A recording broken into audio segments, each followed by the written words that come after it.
Come back here. Sam?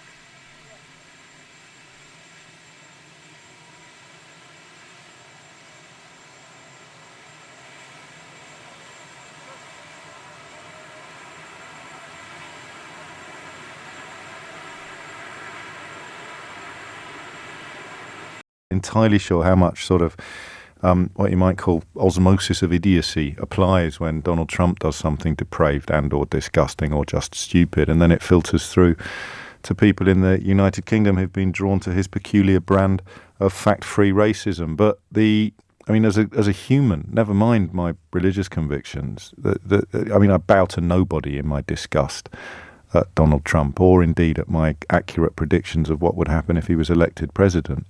But as a human, it's really sad. I know a lot of people get cross. I got quoted on Twitter at the weekend for saying that I don't want Donald Trump to die.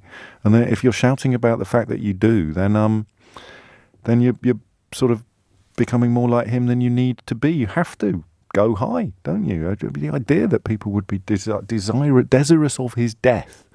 For the record, I want to see him go to jail.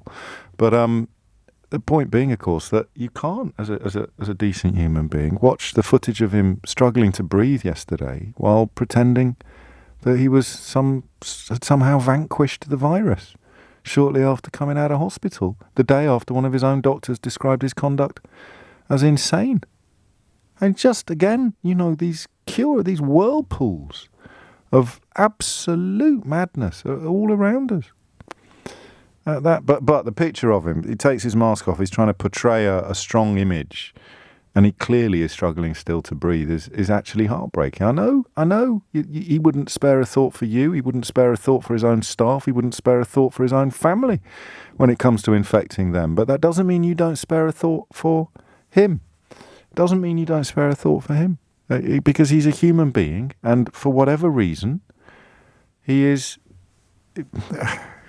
smashing himself over the head with a metaphorical frying pan every day. And just because he smashes you over the head with a metaphorical frying pan every day, well, I just don't think it should ever rob you of your innate humanity.